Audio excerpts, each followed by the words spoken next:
optimism. After a brief pessimistic phase in the 1970s, indefinite optimism has dominated American thinking ever since 1982 when a long bull market began and finance eclipse enduring as the way to approach the future. To an indefinite optimist, the future will be better, but he doesn't know how exactly, so he won't make any specific plans. He expects to profit from the future but sees no reason to design it concretely. Instead of working for years to build a new product, indefinite optimists rearrange already invented ones. Bankers make money by rearranging the capital structure of already existing companies. Lawyers resolve dispute over old things or help other people structure their affairs. And private equity investors and management consultants don't start new businesses. They excuses extra efficiency from old ones with incessant procedural optimizations. It's no surprise that these fields all attract disproportionate number of high achieving Ivy League optionality chaser. What could be a more appropriate reward for 2 decades of resume building than a simply elite forces oriented careers that promise to keep option open? Recent graduates' parents often cheer them on the established path. The strange history of the baby boom produced a generation of indefinite optimists so used to effortless programs that they feel entitled to it. Whether you were born in 1945 or 1950 or 1955, things got better every year for the first 18 years of your life, and it had nothing to do with you. Technological advances seems to accelerate automatically, so the boomer grew up with the great expectation but few specific plans for how to fulfill them. Then when technological progress stalled in the 1970s, increased income inequality came to the rescue of the most elite boomer. Every year of the adulthood continued to get automatically better and better for the rich and successful. The rest of their generation was left behind, but the wealthy boomers who shape public opinions today see little reason to question their native optimism. Since track career work for them, they can't imagine that they won't work for their kids too. Malcolm Gladwell say you can't understand Bill Gates' success without understanding his fortunate personal context. He grew up in a good family, went to private school equipped with a computer lab, and counted Paul Allen as a childhood friend. But perhaps you can understand Malcolm Gladwell without understanding his historical context as a boomer born in 1963 when baby boomer grow up and write books to explain why one or another individual is successful. They point to the power of a particular individual context as determined by chance, but they miss the even bigger social context for their own preferred explanation. A whole generations learned from childhood to overrate the power of chance and underrate the importance of planning. Gladwell at first appears to be making a contrarian critique of the myth of the self-made businessman, but actually his own account encapsulate the conventional view of a generation. Our indefinite optimistic world, indefinite finance. While an indefinitely optimistic future would need engineers to design underwater cities and settlement in space, an indefinitely optimistic future calls for more bankers and lawyers. Finance epitomizes epitomizes indefinite thinking because it's the only way to make money when you have no idea how to create wealth. If they don't go to law schools, bright college graduates head to Wall Street precisely because they have no real plan for their careers, and once they arrive at gold, man, they find that even inside finance, everything is indefinite, it's still optimistic. You wouldn't play in the market if you expected to lose. But the fundamental talent is that the market is random. You can't know anything specific or substantive. Diversification becomes supremely important. The indefiniteness of finance can be bizarre. Think about what happened when successful entrepreneur sells their company. What do they do with the money? In a financialized world, it unfolds like this.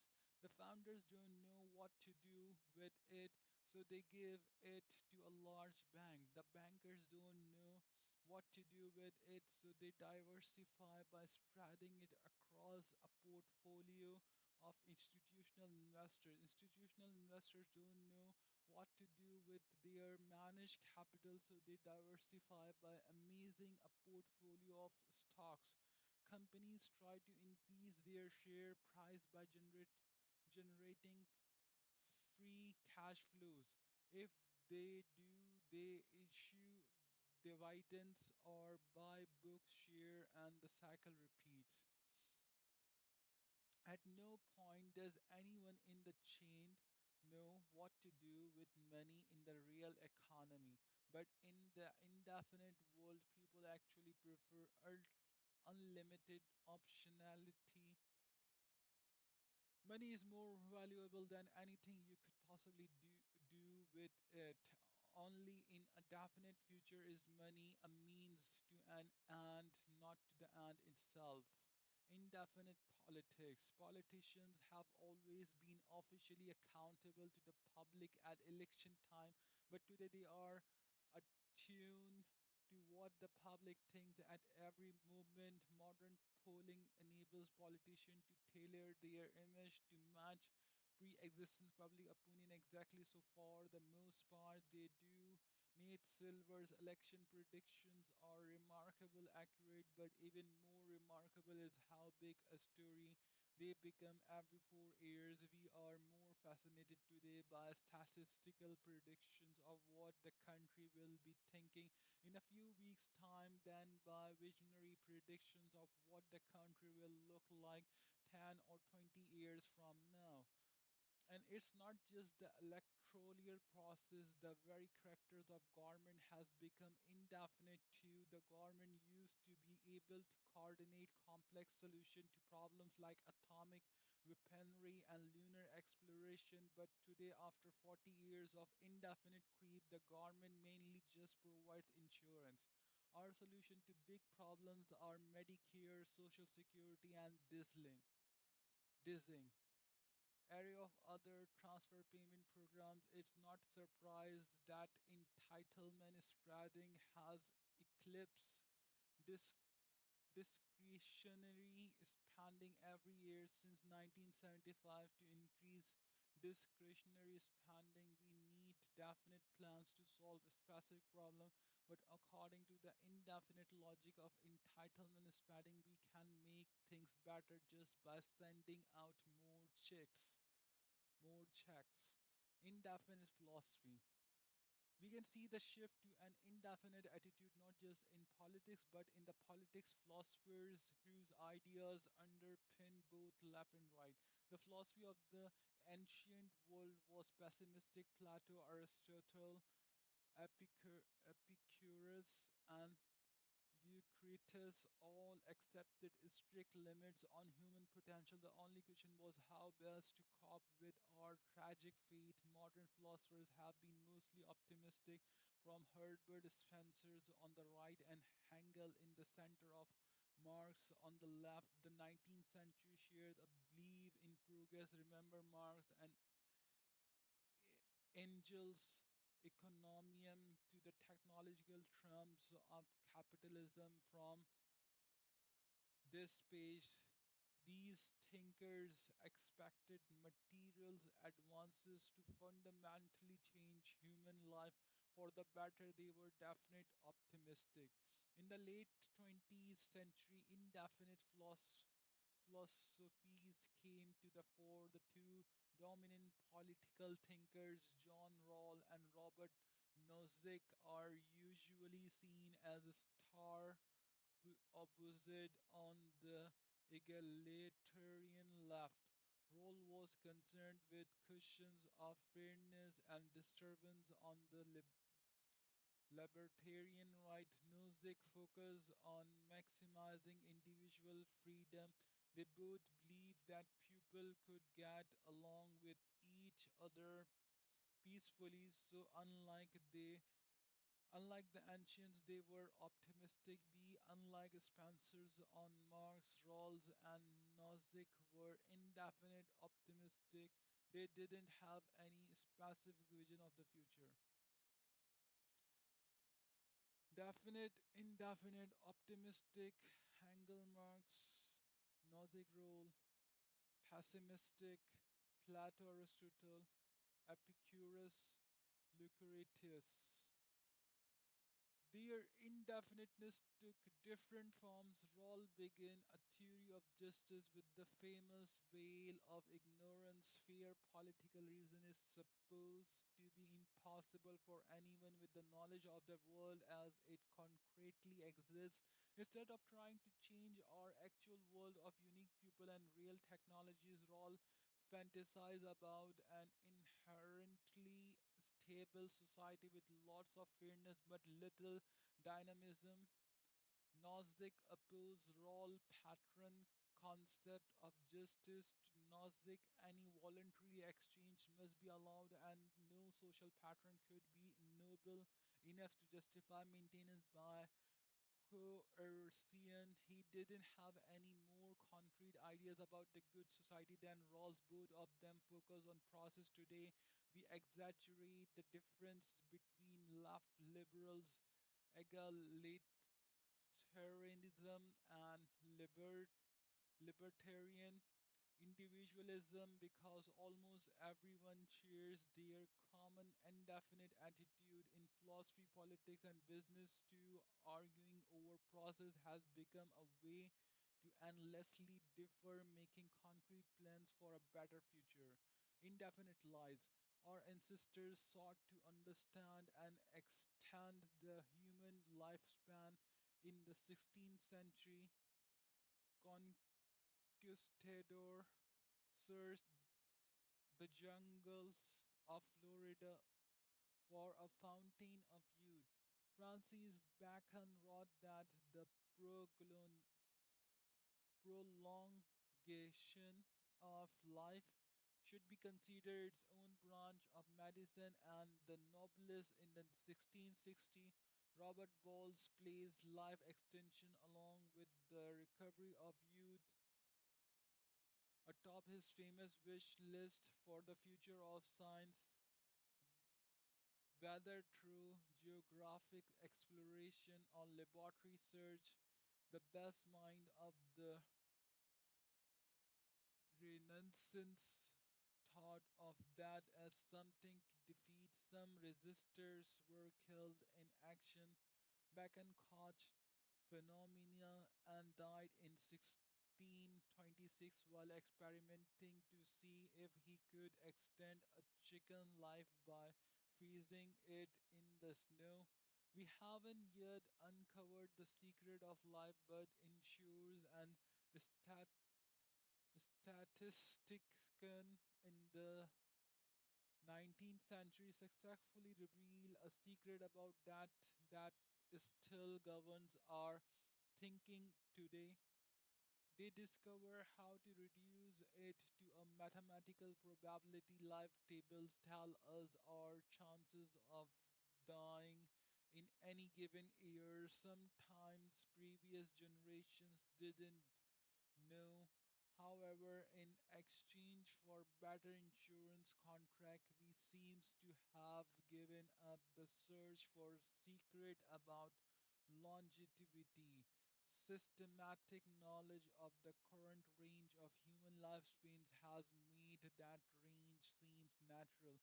Today, our society is permeated by the twin ideas that death is both inevitable and random.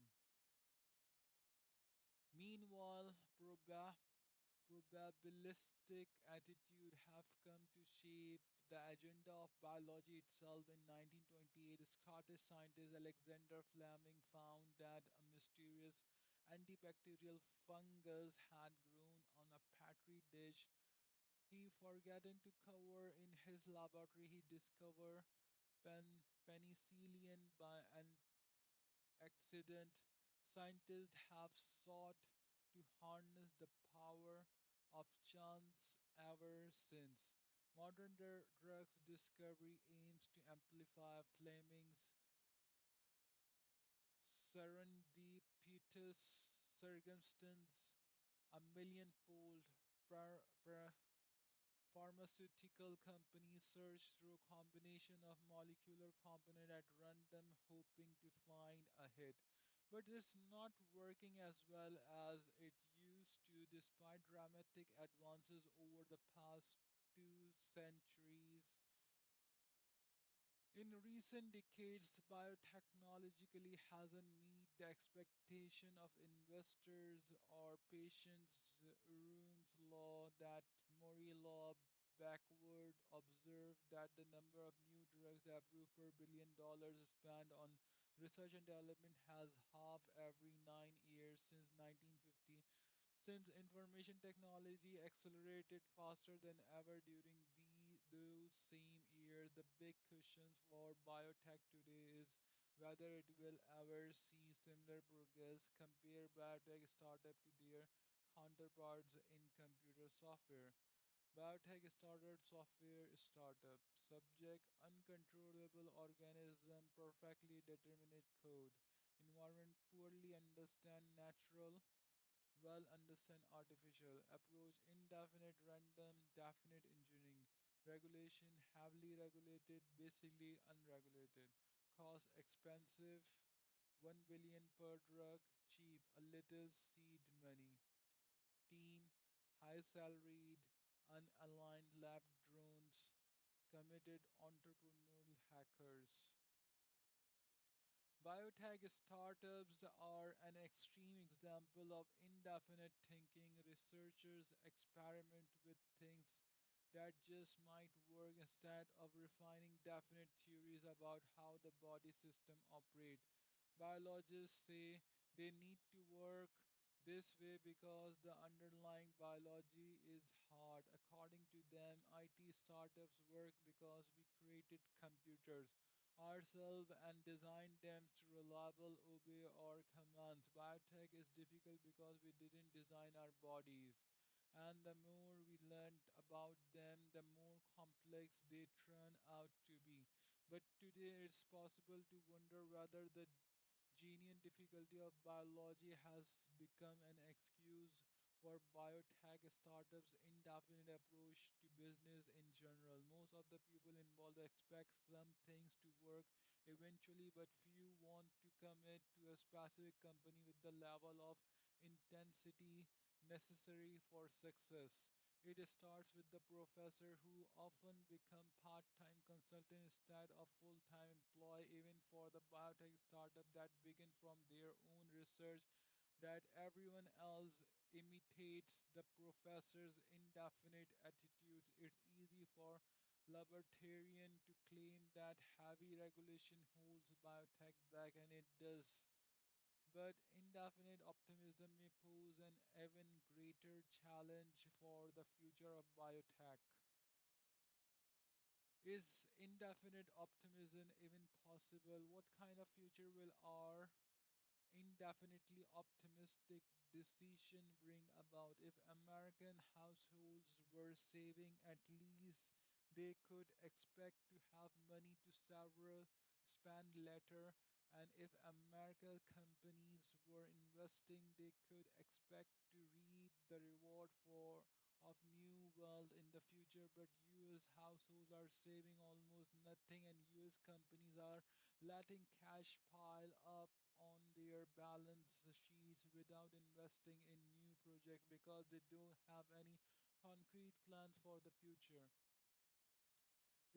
Investment low, high, optimistic US 1950s, 1960s. US 1982 present. Pessimistic China present, Europe present. Savings high. The other three views of the future can work. Definite optimism works when you build the future you envision.